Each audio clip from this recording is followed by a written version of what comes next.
Assalamualaikum warahmatullahi wabarakatuh. Halo semua, nama saya Estrian Sari, mahasiswi PLP Fakultas Keguruan Ilmu Pendidikan Untan, Program Studi Pendidikan Ekonomi. Dalam kesempatan kali ini saya akan mengajarkan tentang ketenagakerjaan yang termasuk dalam KD 3.3 menganalisis permasalahan ketenagakerjaan dalam pembangunan ekonomi, dan KD 4.3 menyajikan hasil analisis masalah ketenagakerjaan dalam pembangunan ekonomi dan cara mengatasinya. Yang pertama, mendeskripsikan pengertian tenaga kerja, angkatan kerja, dan kesempatan kerja. Yang kedua, mengklasifikasikan jenis-jenis tenaga kerja. Yang ketiga, mengidentifikasi masalah ketenaga kerjaan. Yang keempat, mengidentifikasi upaya meningkatkan kualitas tenaga kerja. Yang kelima, mendeskripsikan sistem upah. Dan yang keenam, mendeskripsikan pengertian pengangguran.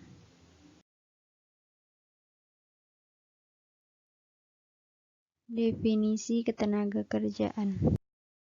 Ketenagakerjaan adalah segala sesuatu mengenai tenaga kerja, yang dimana masalah ini selalu berhubungan dengan masalah kependudukan secara langsung maupun tidak langsung. Sedangkan penduduk adalah semua orang yang berdomisili di wilayah geografis Republik Indonesia selama 6 bulan atau lebih, atau mereka yang berdomisili kurang dari 6 bulan tetapi dengan tujuan ingin menetap. Penduduk terbagi menjadi dua, yaitu tenaga kerja dan bukan tenaga kerja. Tenaga kerja terbagi lagi menjadi dua, yaitu angkatan kerja dan bukan angkatan kerja. Angkatan kerja terbagi lagi menjadi dua, yaitu pengangguran dan pekerja. Sedangkan bukan tenaga kerja terbagi menjadi dua, yaitu di bawah usia kerja dan di atas usia kerja. Baik, kita lanjut ke tenaga kerja. Dalam Undang-Undang Nomor 13 Tahun 2003 tentang Ketenagakerjaan, Pasal 1 Ayat 2 menyebutkan, tenaga kerja adalah setiap orang yang mampu melakukan pekerjaan guna menghasilkan barang atau jasa, baik untuk memenuhi kebutuhan hidup maupun masyarakat. Tenaga kerja dibagi menjadi tiga, yaitu yang pertama, tenaga kerja terdidik, misalnya guru, dokter, pengacara, dan lain-lain. Yang kedua, tenaga kerja terlatih, misalnya penjahit, supir, penata rias, dan lain-lain.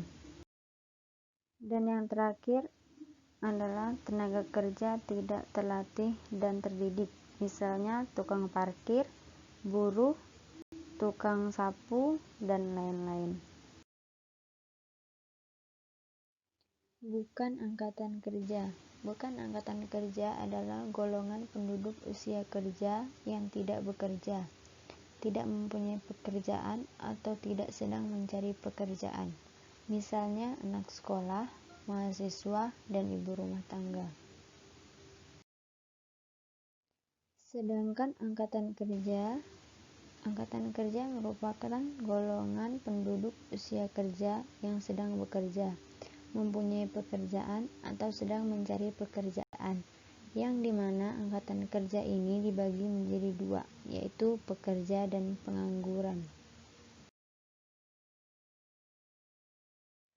Pekerja, menurut Undang-Undang Nomor 13 Tahun 2003 tentang Ketenagakerjaan, Pasal 1 Ayat 3 menyebutkan, pekerjaan atau buruh adalah setiap orang yang bekerja dengan menerima upah atau imbalan dalam bentuk lain.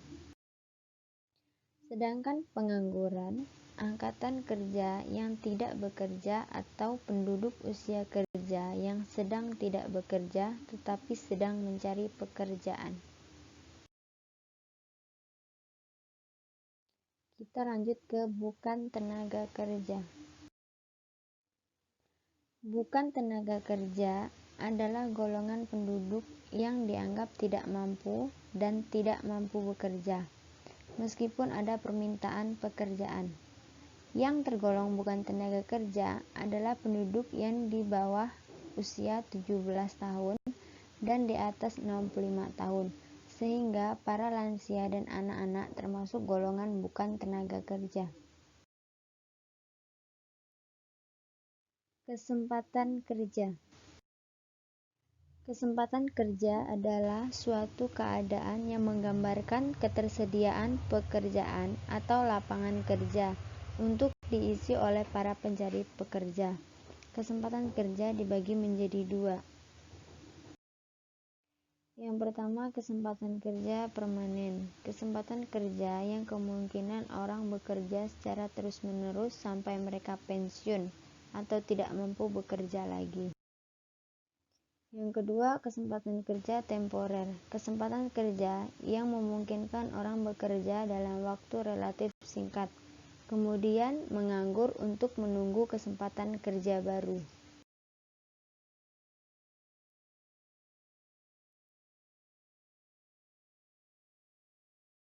B. Jenis-jenis tenaga kerja. Yang pertama, jenis tenaga kerja menurut kualitasnya dibagi menjadi 3. Yang A, pekerja berpendidikan, yaitu tenaga kerja yang memiliki ilmu dan keterampilan pekerjaan, yang termasuk ke dalam golongan ini antara lain dokter, guru, teknis, dan lain-lain. Yang B, pekerjaan keterampilan, yaitu tenaga kerja yang memiliki keterampilan tertentu, misalnya tukang kayu, pegawai salon, sopir, dan lain-lain. Dan yang C, pekerja keras, yaitu tenaga kerja yang memiliki pendidikan dan keterampilan tertentu, misalnya kuli angkut, kuli bangunan, dan lain-lain. Dan yang kedua, jenis tenaga kerja menurut statusnya atau ikatan dibagi menjadi 3, yaitu A, pekerja lepas atau freelance, yaitu seorang yang bekerja sendiri dan tidak berkomitmen pada perusahaan dalam jangka waktu tertentu. B, pekerjaan kontrak, yaitu seseorang yang dikerjakan oleh suatu perusahaan untuk jangka waktu tertentu yang disepakati dalam sebuah perjanjian tertulis. C, pekerjaan tetap, yaitu pekerjaan yang memiliki perjanjian kerja dengan pengusaha untuk jangka waktu tidak tertentu.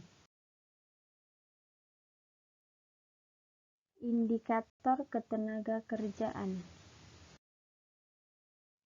A. Rasio ketergantungan adalah suatu angka yang menunjukkan besar beban tanggungan kelompok usia produktif atau penduduk. B. Tingkat partisipasi angka kerja adalah hubungan angkatan kerja dengan kesempatan kerja yang tersedia. C. Tingkat pengangguran terbuka adalah perbandingan antara jumlah penduduk yang sedang mencari pekerjaan dan jumlah angkatan kerja. D. Tingkat produktivitas tenaga kerja adalah nilai tambah produk domestik bruto atau PDB dibagi menjadi dengan jumlah penduduk yang bekerja untuk menghasilkan nilai tambah. C. Mengidentifikasi masalah ketenaga kerjaan.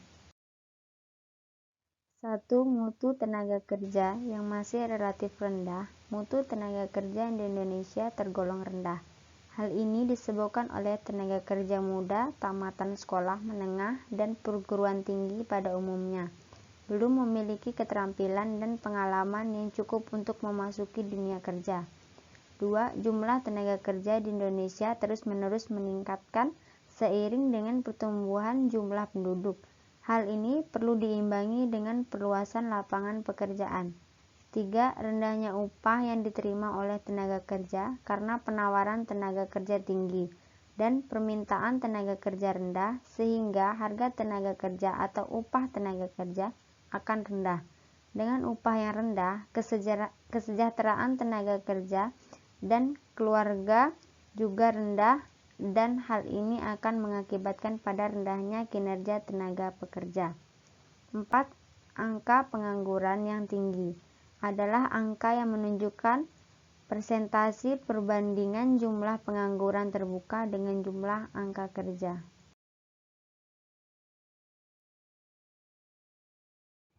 D. Mengidentifikasi upaya meningkatkan kualitas tenaga kerja.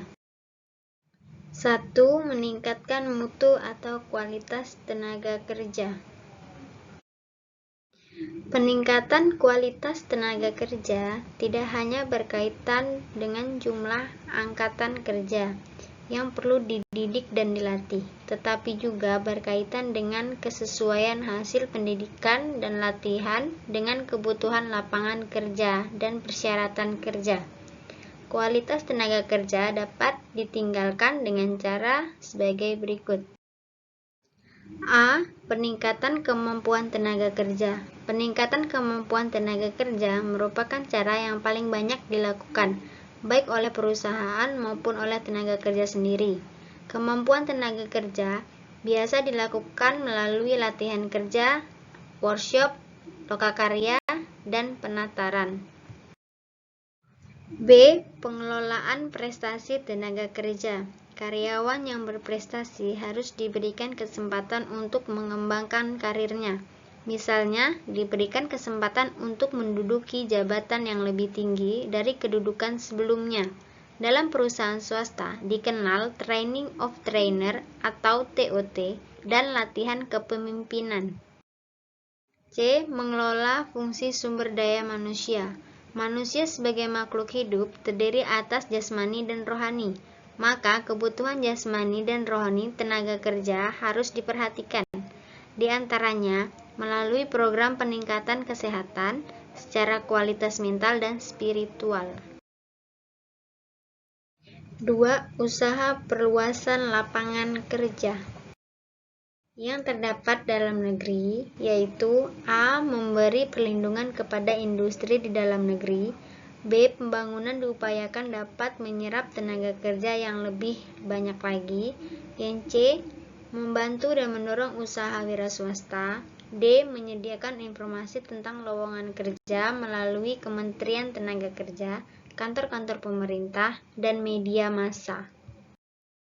Sedangkan luar negeri ialah adanya PJ TKI juga membantu tersalurnya tenaga kerja Indonesia ke luar negeri.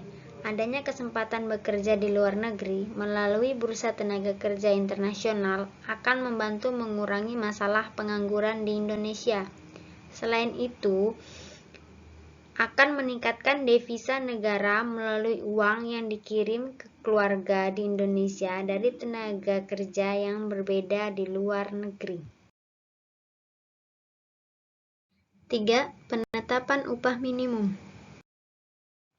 Upah minimum adalah tingkat upah yang harus dibayar oleh penggunaan tenaga kerja kepada para pekerjanya. Upah minimum ini merupakan upah yang diperkirakan paling layak untuk memenuhi kebutuhan hidup para pekerja. 4. Perlindungan tenaga kerja. Pemerintah wajib melindungi hak-hak tenaga kerja, baik yang berada di dalam maupun di luar negeri. Hak-hak tenaga kerja sebagai berikut.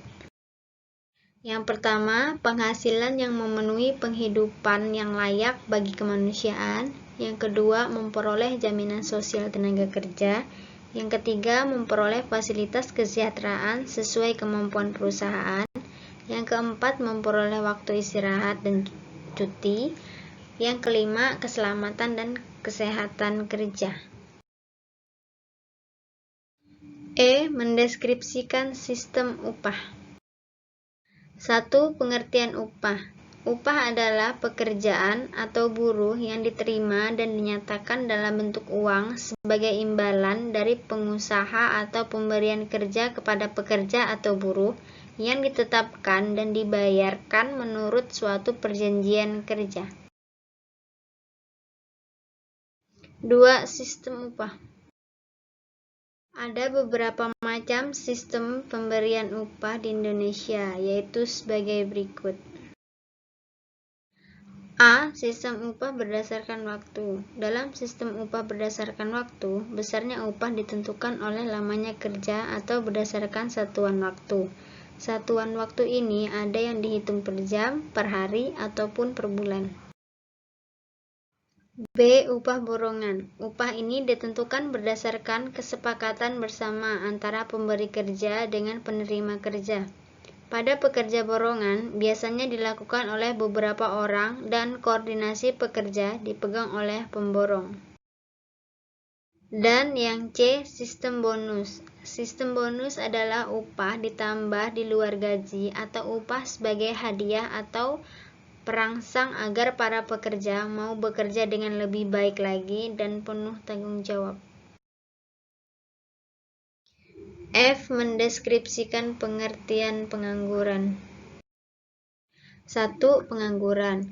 Menurut Mudrajat Kuncoro, pengangguran adalah mereka yang sedang mencari pekerjaan, atau mereka yang mempersiapkan usaha, atau mereka yang tidak mencari pekerjaan karena merasa tidak mungkin mendapatkan pekerjaan, atau sebelumnya dikategorikan sebagai bukan angkatan kerja.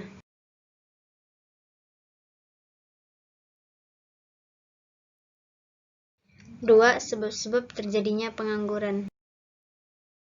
A. Sebab umum. Yang pertama, pertumbuhan angka kerja yang tidak seimbang dengan kesempatan kerja. 2. Persyaratan-persyaratan yang diminta dunia usaha tidak dapat dipenuhi oleh angkatan kerja yang sedang mencari kerja. 3. Tingkat investasi yang rendah sehingga kesempatan kerja yang dihasilkan juga rendah. B. Sebab khusus. Yang pertama, tidak ada lowongan atau pengumuman semacam ini sering dipasang oleh perusahaan yang sudah tidak membutuhkan tenaga kerja. Yang kedua, tidak ada kecocokan upah. Si pekerja sudah tidak ada kecocokan dengan upah yang diterima. Jaminan sosial dan lingkungan yang bersangkutan tidak sesuai dengan yang diharapkan sehingga lebih memilih menganggur untuk sementara. 3. Informasi yang tidak lengkap. Pengusaha maupun pencari kerja sama-sama mempunyai informasi yang tidak lengkap mengenai kondisi pencari kerja dan kondisi perusahaan.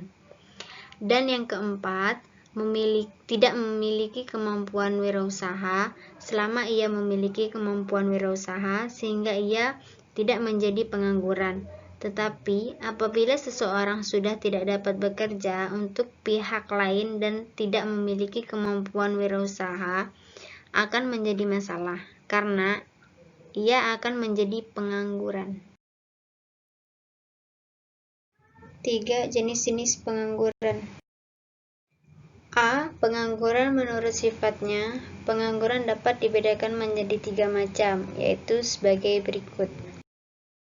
Yang pertama, pengangguran terbuka adalah pengangguran dalam arti yang sebenarnya atau golongan angkatan kerja yang sungguh-sungguh tidak mempunyai pekerjaan.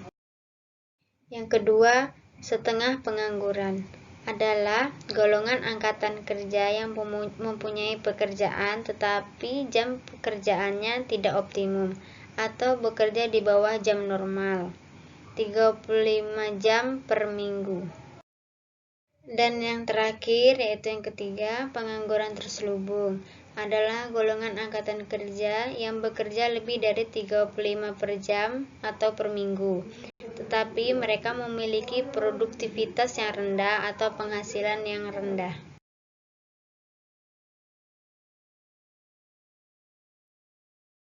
B. Pengaruh menurut penyebabnya dapat dibedakan menjadi beberapa macam, yaitu sebagai berikut.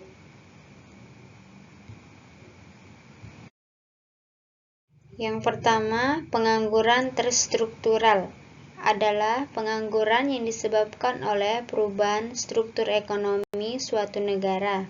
Misalnya, negara agraris yang berubah menjadi negara industri.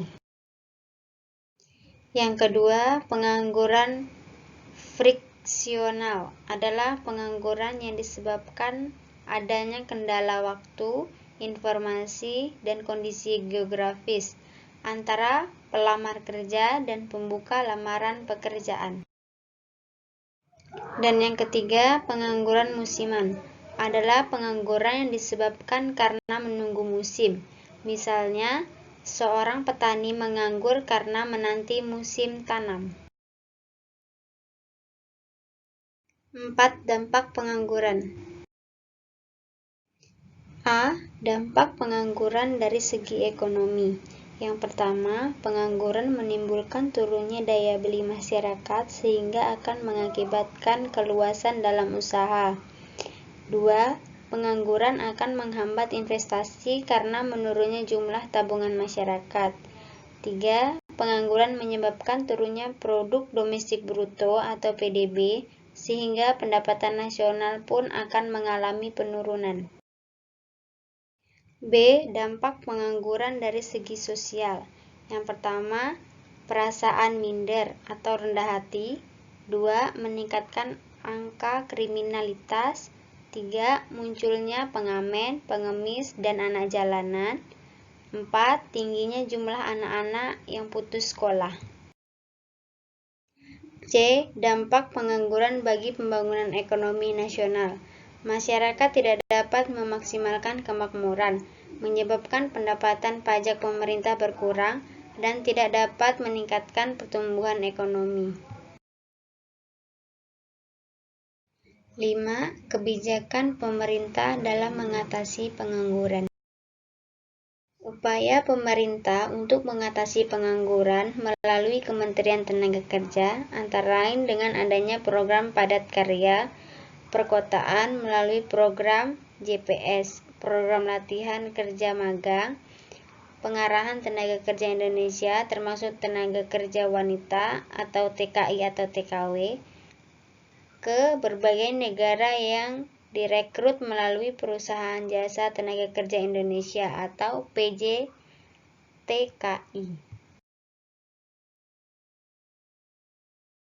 Sampai di sini dulu pertemuan kita tentang ketenaga kerjaan. Sekian dan terima kasih.